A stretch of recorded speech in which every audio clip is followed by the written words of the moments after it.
Hello students, आज हम करने जा रहे हैं क्लास 9th का चैप्टर नंबर 1 का सेकंड पार्ट 1 हमने पहले कर लिया है। उसका लिंक डिस्क्रिप्शन में है, नीचे जाके चेक कीजिए।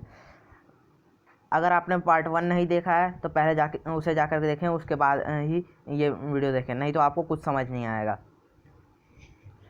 लास्ट वीडियो में हमने किया था लोकतंत्र क्या, उसके परिचय, लोकतंत्र क्या है, उसकी परिभाषा की ज़रूरत क्यों है, एक सरल परिभाषा। अब हम यहाँ करने जा रहे हैं लोकतंत्र की विशेषताएं। अब देखिए, हमने सरल परिभाषा के साथ शुरुआत की है कि लोकतंत्र शासन का एक रूप है जिसमें जनता शासकों का चुनाव करती है। यह एक ऐसा लोकतंत्र जो है वो शासन का एक ऐसा रूप है जहाँ जनता जो है वो शासकों का चुनाव करती है। इससे अनेक सवाल उठ खड़े होते हैं। पहला यहाँ पे हमारे पास इस परिभाषा के अनुसार शासक कौन है। ये जो हमारे पास परिभाषा दी है, इसके हिसाब से जो शासक है वो कौन है। किसी सरकार को लोकतांत्रिक कहे जाने के लिए उसके किन अधिकारों का चुना हुआ होना चाहिए, मतलब उनके किन अधिकारों का चुना हुआ होना चाहिए। वो जो नेता उन्हें या फिर जो शासक वो बिठा रहे हैं वो किन अधिकारों को मद्देनज़र रखते हुए वो चुना जाना चाहिए। लोकतंत्र में वे कौन से फैसले हैं जो बिना चुने हुए अधिकारी भी ले सकते हैं। जैसे कि हमारा क्या कहते हैं, पुलिस वगैरह है, पुलिस है, आर्मी है, उनके पास भी कुछ पावर्स होती हैं। वो भी बिना उनको तो कोई ऐसा तो है नहीं कि जो उनको चुना जाता है, वो तो एग्ज़ाम्स वगैरह क्लियर करके आते हैं, लेकिन उनके पास भी कुछ पावर्स होती हैं, वो भी कुछ फैसले वगैरह ले सकते हैं। किस तरह के चुनाव को लोकतांत्रिक चुनाव कहते हैं। किसी चुनाव को लोकतांत्रिक कहते हैं, किसी चुनाव को लोकतांत्रिक कहते हैं कहने के लिए किन शर्तों को पूरा किया जाना ज़रूरी है। कौन लोग शासकों का चुनाव करते हैं या खुद शासक चुने जा सकते हैं। ये कह रहे हैं कि शासक चुनाव को लोकतांत्रिक चुनाव किस तरह से कहा जा सकता है। किस चुनाव को लोकतांत्रिक कहने के लिए किन शर्तों को पूरा करना चाहिए, यानी हमारे पास क्या ऐसी कंडीशंस हों जिससे हम उसे लोकतांत्रिक चुनाव कह सकते हैं, या उस चुनाव को लोकतांत्रिक कहने के लिए किन शर्तों को पूरा किया जाना ज़रूरी है।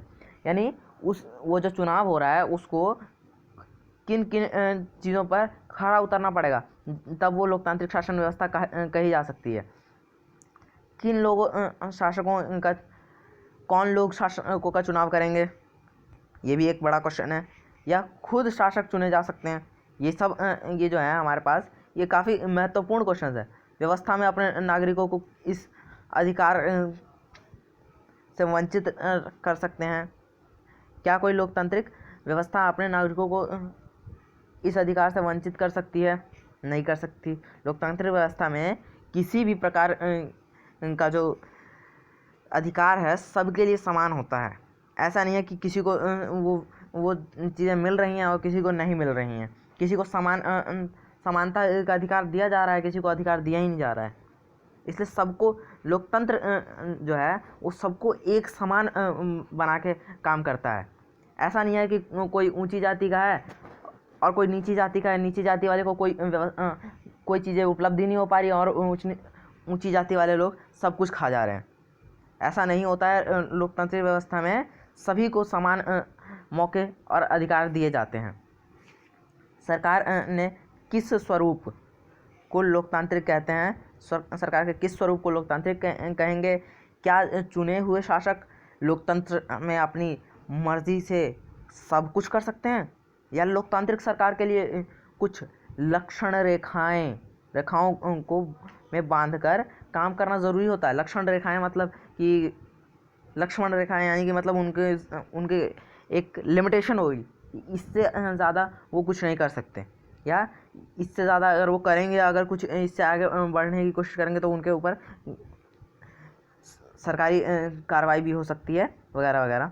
क्या लोकतंत्र शासन व्यवस्था में को नागरिकों के कुछ अधिकार का आदर करना चाहिए। जो लोकतांत्रिक शासन है व्यवस्था में नागरिकों को कुछ अधिकारों का आदर करना चाहिए। आइए कुछ उदाहरणों के साथ इन सब पर बारी बारी से विचार करेंगे। प्रमुख फैसला निर्वाचित नेताओं के हाथ। प्रमुख फैसला जो होता है निर्वाचित नेताओं के हाथ में होता है। जैसे कि हमारे देश में जो भी मंत्री वगैरह चुने जाते हैं या प्रधानमंत्री या राष्ट्रपति होते हैं, उनके पास जो मेन जो कोई भी फैसले लिए जाते हैं, जैसे कि हमारे देश में कोई कानून बनाना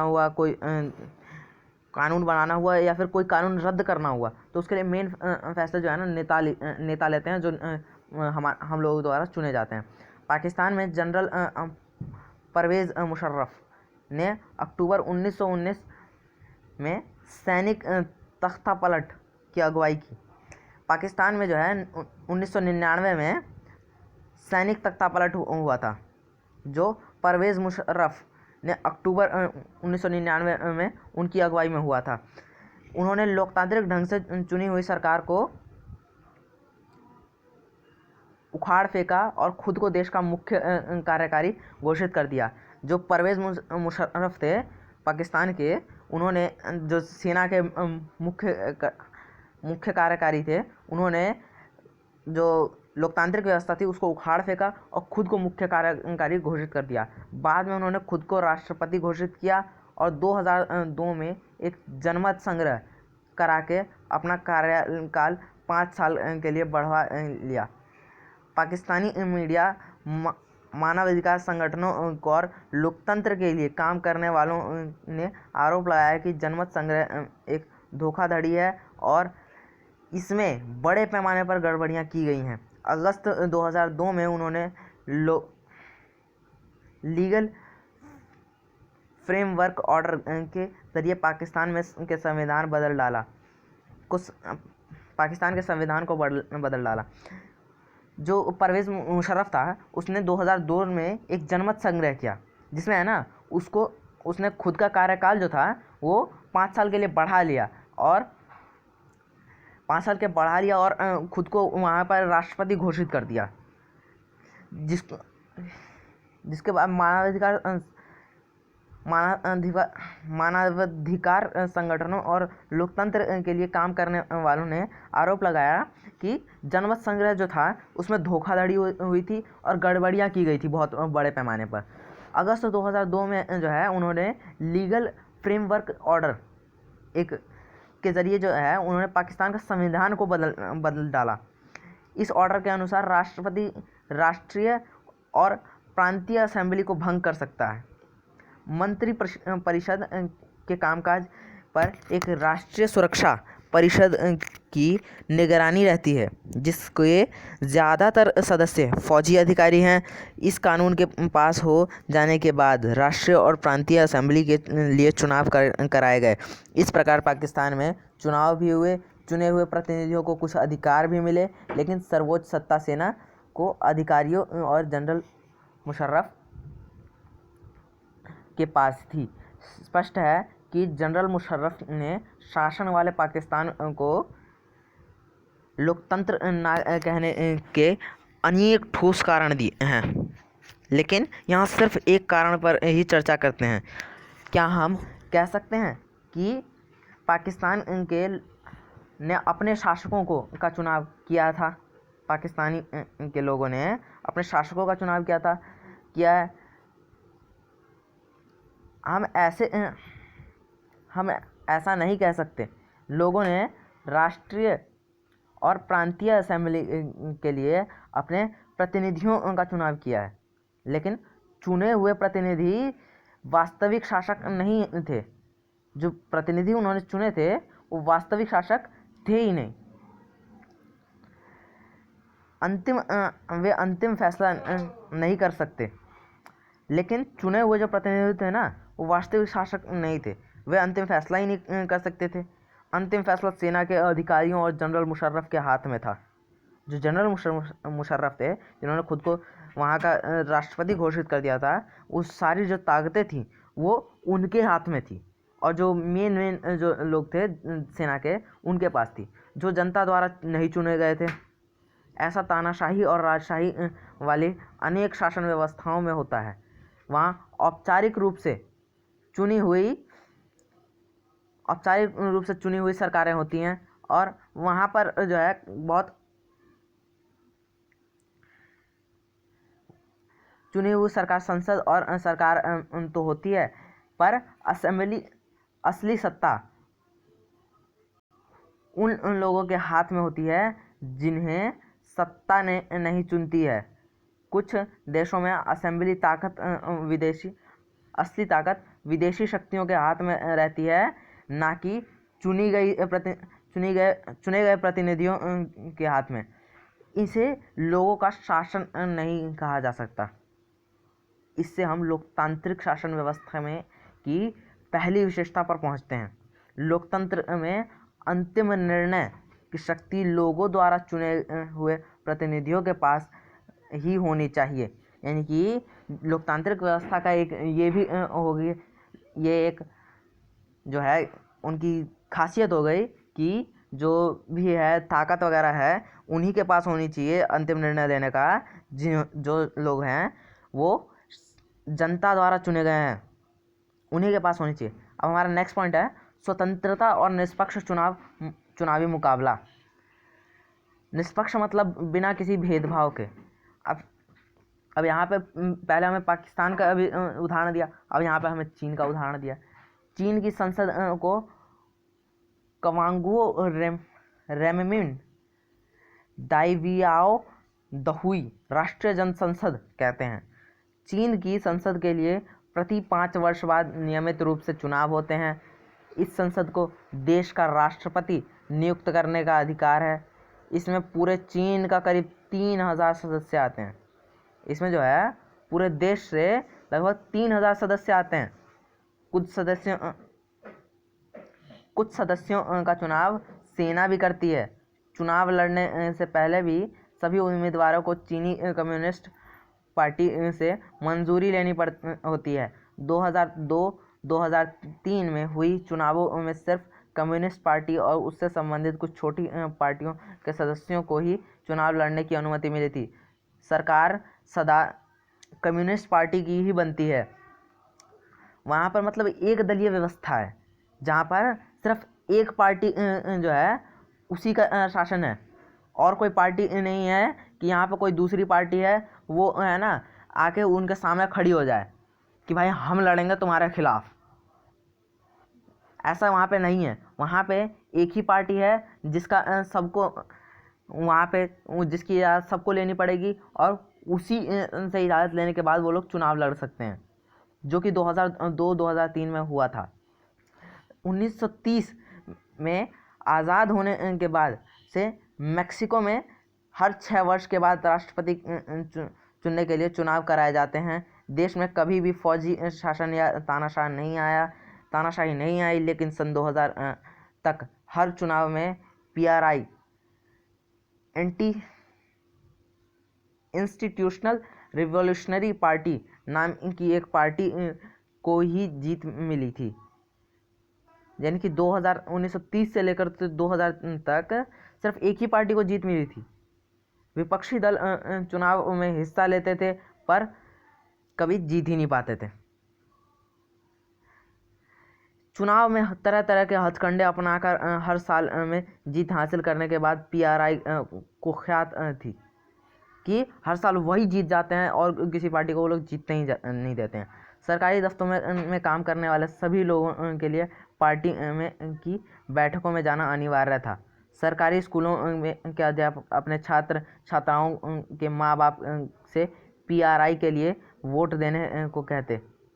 मीडिया भी जब तक विपक्षी दलों की आलोचना करने के अलावा उनकी गतिविधियों को नज़रअंदाज ही करती थी। कई बार एकदम अंतिम क्षणों में मतदान केंद्र को एक जगह से हटाकर दूसरी जगह कर दिया जाता, जिससे अनेक लोग वोट ही नहीं डाल पाते। PRI अपने उम्मीदवारों के चुनाव अभियान पर काफ़ी पैसे खर्च करती थी। क्या हम ऊपर वर्णित चुनावों को लोगों द्वारा अपना शासन चुने का उदाहरण मान सकते हैं? इन उदाहरणों को पढ़ने के बाद तो यही लगता है कि हम ऐसा नहीं कह सकते। यहाँ काफ़ी सारी समस्याएं थी चीन के चुनावों में। उसके बाद ये जो हमारा क्या कहते हैं, ये जो हमारा था मेक्सिको, इसमें चीन के चुनाव में लोगों के सामने कई वास्तविक और गंभीर विकल्प ही नहीं होता। कोई वास्तविक और गंभीर विकल्प ही नहीं होता कि वो लोग किसी और को चुन सकें। लोगों को शासक दल या उसके द्वारा स्वीकृत उम्मीदवारों को ही वोट देना होता था। मतलब अगर मेरी एक पार्टी है, वहाँ पे मेरी एक पार्टी है, अगर मैं उन लोगों को इजाज़त दूंगा कि सामने वाले को इजाज़त दूंगा कि तुम जाके लड़ो, जो है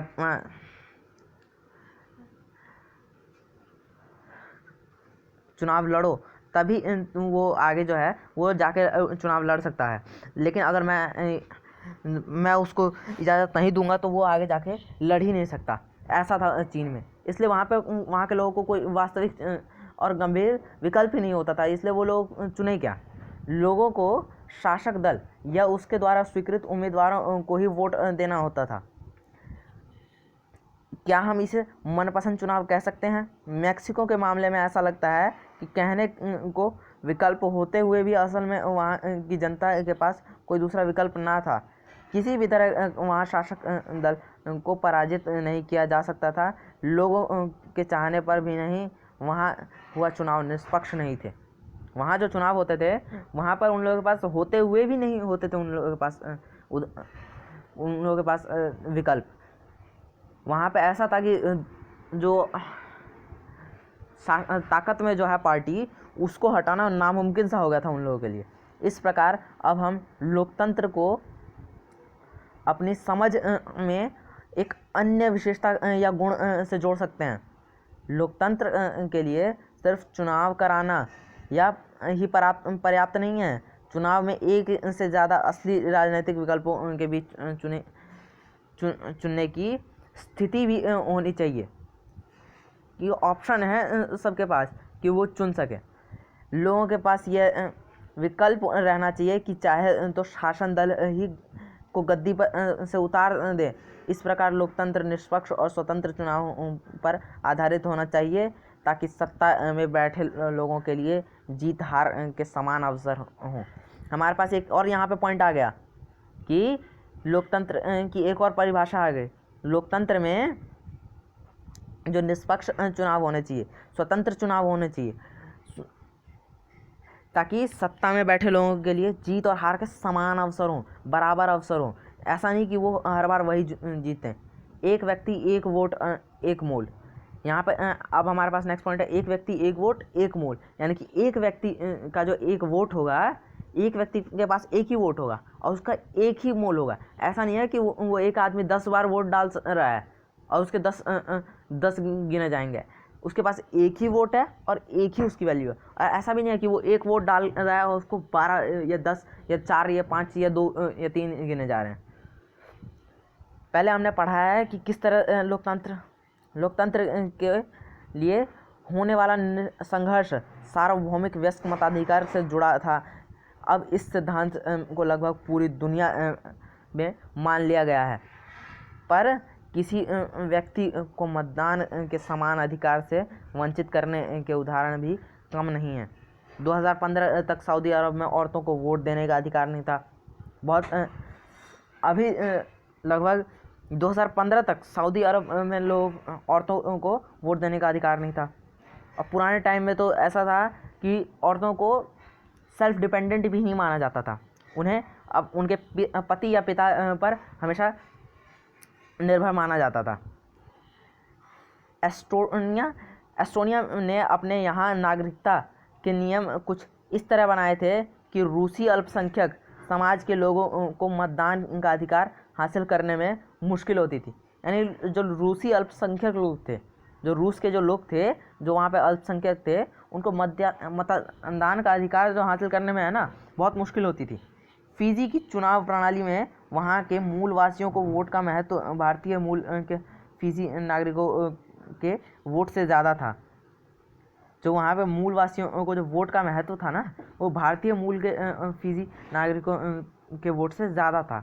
यानी कि वहाँ पे जो भारतीय मूल के लोग थे, उनका फिजी के जो लोग थे ना, उनसे ज़्यादा फिजी के लोगों की वोट की ज़्यादा वैल्यू थी ना भारतीय मूल के लोगों से। लोकतंत्र राजनीतिक समानता के बुनियादी सिद्धांत पर आधारित है। इस प्रकार हम लोकतंत्र की तीसरी विशेषता को जान लेते हैं। यानी कि तीसरी विशेषता हमारे पास क्या है? लोकतंत्र में हर वयस्क व्यक्ति को एक वोट होना चाहिए, और हर वोट का एक समान मूल्य होना चाहिए। ऐसा नहीं है कि किसी व्यक्ति के वोट की ज़्यादा वैल्यू है, किसी व्यक्ति के वोट की कम वैल्यू है। चलिए अब हम आगे बढ़ते हैं। अब हमारा नेक्स्ट पॉइंट है यहाँ पे कानून का राज और अधिकारों का आदर। जिम्बाब्वे को 1980 में अल्पसंख्यक, जो वहाँ के अल्पसंख्यक थे, गोरों के शासन से मुक्ति मिली। उनके बाद देश पर जानू पीएफ दल का राज है, जिसने देश के स्वतंत्रता संघर्ष की अगुवाई की थी, इसके नेता रॉबर्ट मुगाबे आज़ादी के बाद से ही शासन कर रहे थे। चुनाव नियमित रूप से होते थे और सदा जागू पीएफ दल ही जीतता था। राष्ट्रपति मुगाबे कम लोकप्रिय नहीं थे, पर वे चुनाव में गलत तरीके भी अपनाते थे। आज़ादी के बाद उनकी सरकार में कई बार संविधान में बदलाव करके राष्ट्रपति के अधिकारों में वृद्धि की थी और उसकी जवाबदेही को कम किया गया। विपक्ष दलों के कार्यकर्ताओं ने परेशान किया था। उसकी सभाओं में गड़बड़ी कराई जाती थी। सरकार विरोधी प्रदर्शनों और आंदोलनों में को गैर कानूनी घोषित कर दिया गया। एक ऐसा कानून भी था जो राष्ट्रपति को आलोचना के अधिकार को सीमित करता था। टेलीविज़न और रेडियो पर सरकारी नियंत्रण था, यानी कि वहाँ पर टेलीविज़न, टीवी और रेडियो पे सरकार का सीधा कंट्रोल था कि भाई तुम अपनी मर्ज़ी से कुछ नहीं कर सकते, हम अपनी मर्ज़ी से तुम्हें जो करने को बोलेंगे वही तुम कर सकते हो। तुम्हें पहले हमसे पूछना होगा कि ये न्यूज़ क्या हम दिखा सकते हैं, नहीं तो अगर बिना पूछे दिखाओगे तो तुम्हारे ऊपर कार्रवाई भी की जा सकती है। और उन पर सिर्फ शासक दल के विचार ही प्रसारित होते थे। अखबार स्वतंत्र थे, पर सरकार की आलोचना करने वाले पत्रकारों को परेशान किया जाता था। सरकार ने कुछ ऐसे अदालती फैसलों की परवाह नहीं की जो उनके खिलाफ जाते थे, और उसने जजों पर दबाव भी डाला। 2017 में मुगाबे को राष्ट्रपति पद से हटा दिया गया। वहाँ पर वो लोग जो थे, वो जजों द्वारा जो फैसले लिए जाते थे उसकी भी कोई वैल्यू नहीं करते थे, और जजों पर भी दबाव डालते थे और उन लोगों को परेशान करते थे जो उनके खिलाफ पत्रिकाओं में छापते थे, न्यूज़पेपर्स में छापते थे। 2017 में मुगाबे को राष्ट्रपति पद से हटा दिया गया। जिम्बाब्वे का उदाहरण बताता है कि शासकों के लिए बार बार जनादेश पाना लोकतंत्र की एक ज़रूरत है, पर इतना ही पर्याप्त नहीं है। लोकप्रिय नेता भी अलोकतांत्रिक हो सकते हैं। लोकप्रिय नेता भी तानाशाह हो सकते हैं। अगर हम लोकतंत्र को परखना चाहते हैं तो चुनावों पर नज़र डालना ज़रूरी है, पर उतना ही ज़रूरी है कि चुनाव के पहले और बाद की स्थितियों पर भी नज़र डाली जाए। चुनाव के पहले सत्ता पक्ष के विरोधी समूहों के कामकाज समेत सभी तरह की राजनीतिक गतिविधियों के लिए पर्याप्त गुंजाइश रहनी चाहिए। इसके लिए ज़रूरी है कि सरकार नागरिकों के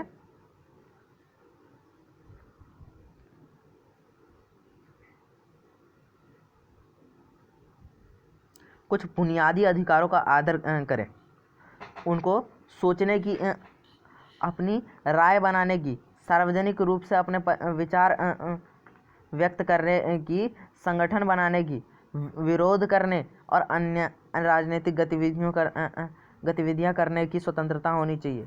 कानून की नज़र में सभी लोगों को की समानता होनी चाहिए। इन अधिकारों की रक्षा स्वतंत्र न्यायपालिका को करनी चाहिए, जिनके आदेशों का पालन सब लोग करते हों। इन अधिकारों के बारे में हम अधिक विस्तार में से पाठ 5 में पढ़ेंगे। इस प्रकार कुछ दूसरी शर्तें हैं जो चुनाव के बाद सरकार चलाने के तौर तरीकों पर लागू होती हैं।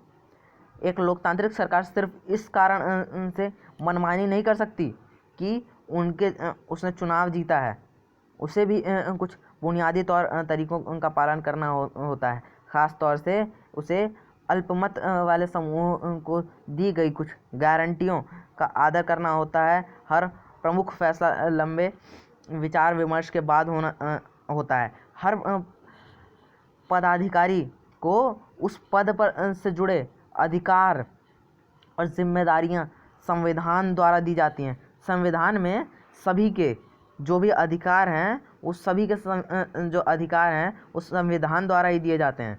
ये सभी न सिर्फ जनता के प्रति उत्तरदायी हैं, बल्कि अन्य स्वतंत्र अधिकारियों के प्रति भी उनकी जवाबदेही होती है। इसके बारे में हम ज़्यादा विस्तार में से अध्याय 4 में पढ़ेंगे। इस प्रकार हम लोकतंत्र की चौथी और अंतिम विशेषता को रेखांकित कर सकते हैं। एक लोकतांत्रिक सरकार संवैधानिक कानूनों और नागरिक अधिकारों द्वारा खींची लक्ष्मण रेखाओं के भीतर ही काम करती है।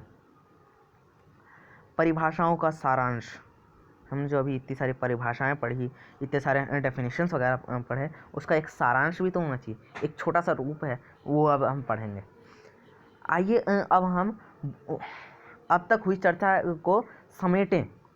हमने लोकतंत्र की इस सरल सी परिभाषा से बात शुरू की थी कि लोकतांत्रिक सरकार लोकतंत्र सरकार का एक ऐसा रूप है जिसमें शासकों का चुनाव लोग करते हैं या लोगों द्वारा किया जाता है।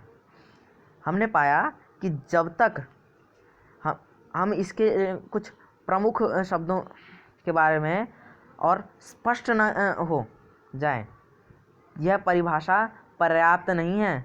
अनेक उदाहरणों के ज़रिए हमने शासन के एक तरीके के रूप में लोकतंत्र की 4 विशेषताओं को पढ़ा। अभी हमने 4 विशेषताओं को पढ़ा। ये सभी 4 विशेषताएं बहुत इम्पोर्टेंट हैं, आप इन सभी को याद कर लीजिएगा। ये आगे आपके जो एग्ज़ाम्स होंगे उसमें बहुत ही ज़रूरी से पूछे जाएंगे।